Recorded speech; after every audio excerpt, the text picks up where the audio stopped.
For a period of over 35 years, a child died there every 2 weeks. That adds up to nearly 800 children. Their remains now discovered in a series of 20 underground chambers under what was a Catholic mother and baby home run by nuns in the west of Ireland. It's believed most of the children died from natural causes or from malnutrition. Well, the discovery came despite several years beforehand the Irish Premier officially apologising for the treatment of 10,000 women and girls incarcerated in Catholic church-run Magdalene laundries. There they were treated as virtual slaves, some still open, right up until the 1980s. Well, in Tuam now, though, the Irish government trying to decide what to do with the children's remains, leave them be or give them a proper burial. The final decision due to be revealed in February 2019, a long and painful wait for survivors of the home. Well, France 24's Julie Dungelhoff and Aurore Chloe Dupree revisit Tuam for France 24.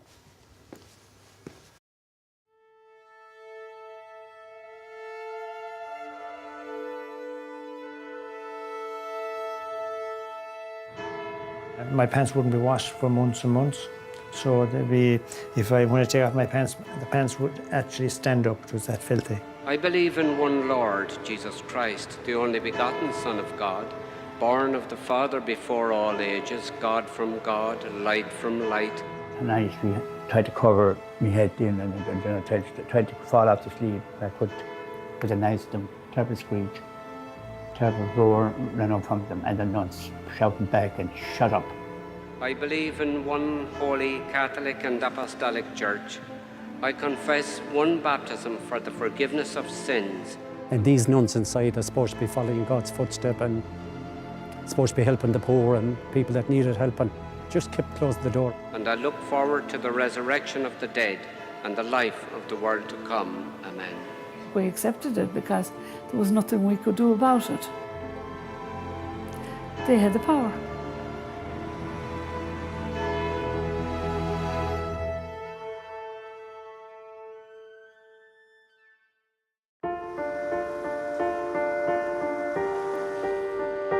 In Ireland, up until the 90s, many children born out of wedlock were brought up in homes financed by the state and run by nuns.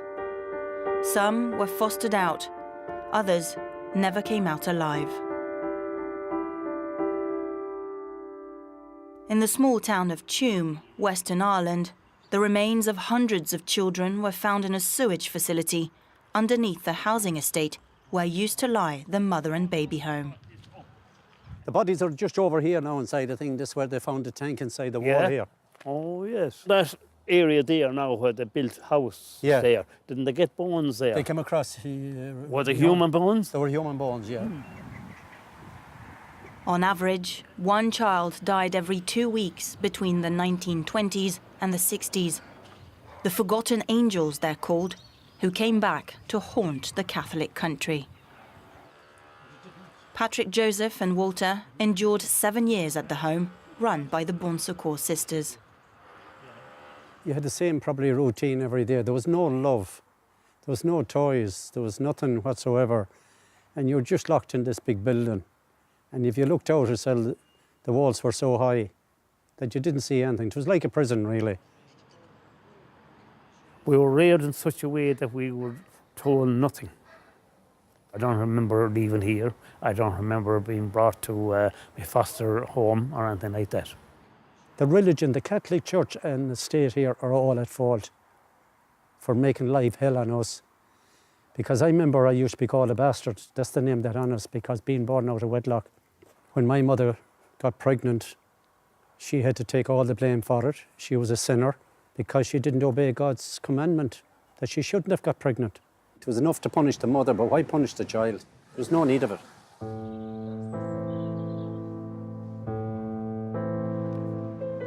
Catherine Corliss used to go to the same school as them, and she always wondered why some of these kids, so skinny and dressed in rags, never made it to the classroom. Decades later, the amateur historian started doing some research at the local cemetery.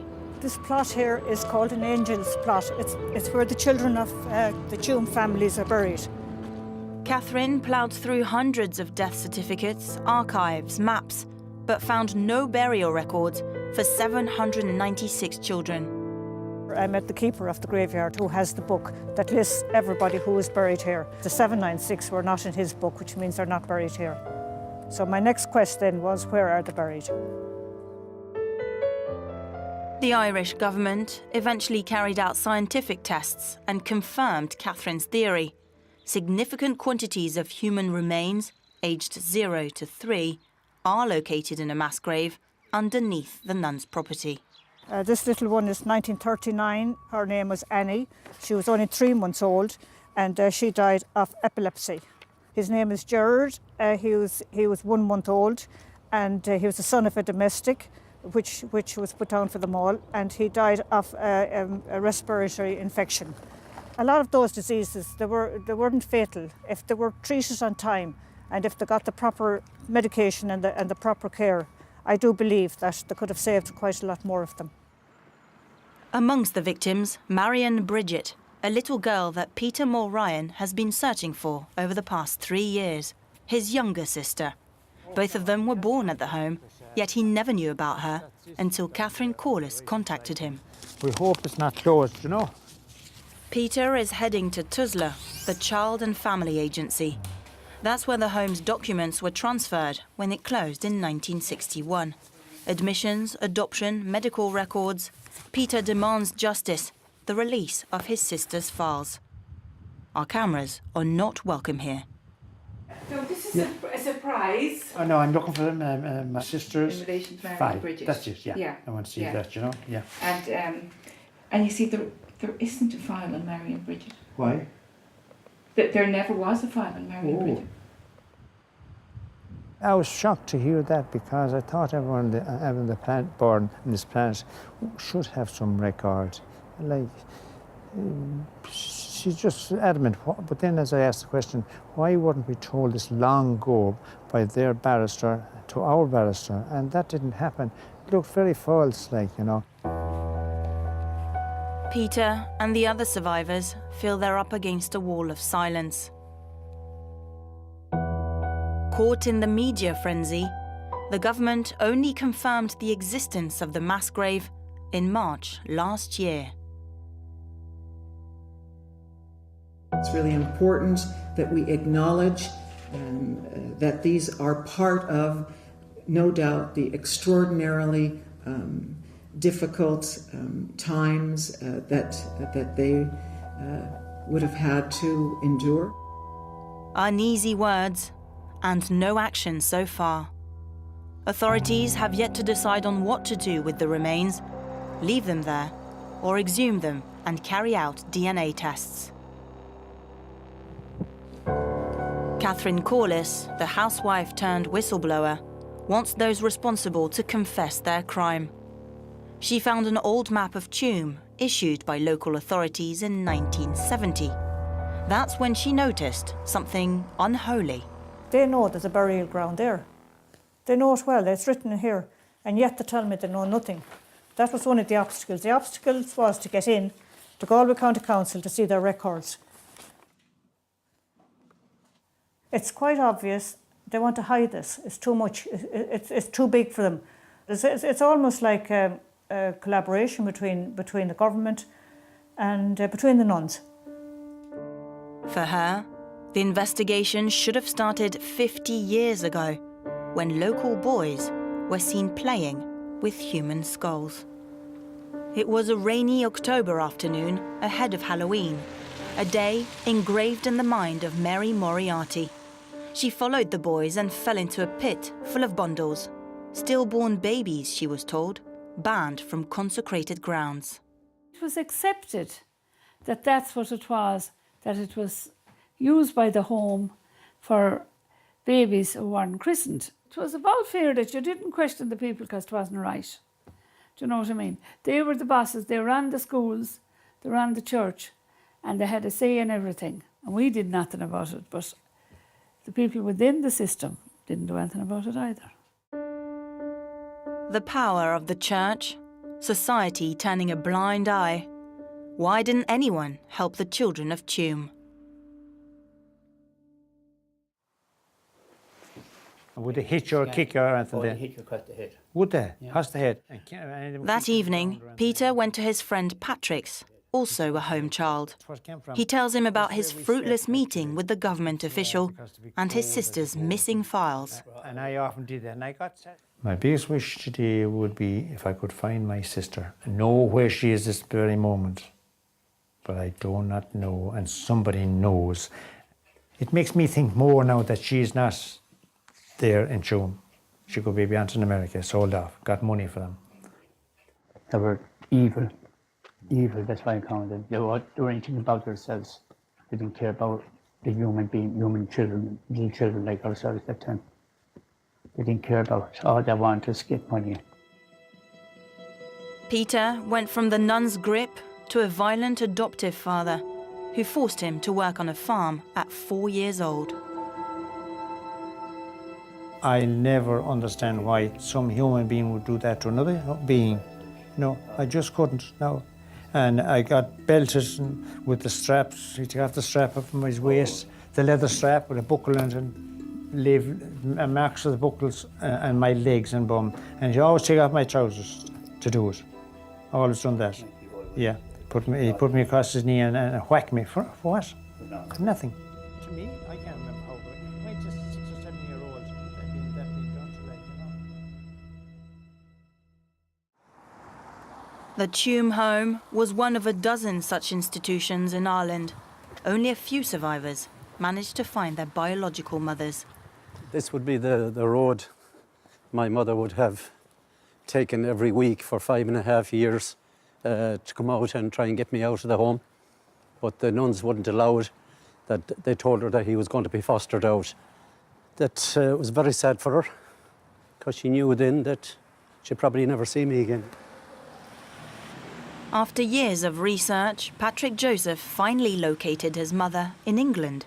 She had started a new life in London, got married, and never told anyone about her son in Ireland. One day, he knocked on her door. Could see it in her that she was so nervous, because she didn't know what I was going to say. So I just went up and I just said, "Hello, Mother."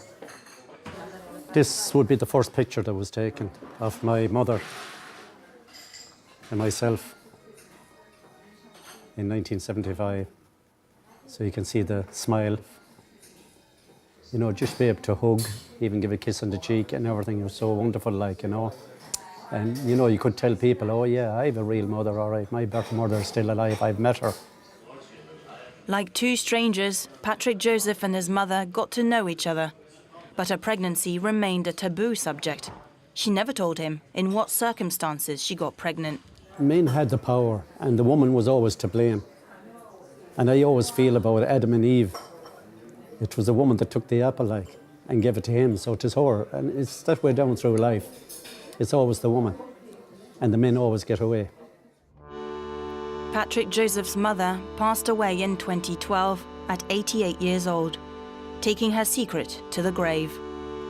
Like her, some 35,000 women gave birth in such homes. My mother, she carried that cross right through her life for nothing. So I want an apology, and I want to be able to get it in writing, so I can go back to her grave and read that over her grave to say that you didn't come in any sin and you would have met a beautiful mother. That's what I love to do.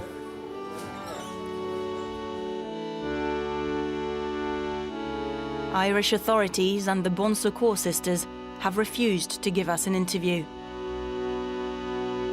To this day, Patrick Joseph and the other home children are still waiting for the Commission of Investigation to reveal the truth. For this so-called Catholic country would do the likes of that, and what we call them are angels, which are angels. I could be in there too if I had bad health. I was lucky that I was born a healthy baby. It's a pardon that the authorities wanted to forget that these children ever existed. So it's horrific. So hopefully they will make amends now, maybe, and do the right thing. They know damn well what went on. We've got loads of records to prove what they did. living records. Yeah. And all they're waiting for us to pass away, yeah, it's gone now. And we have what we want out of them.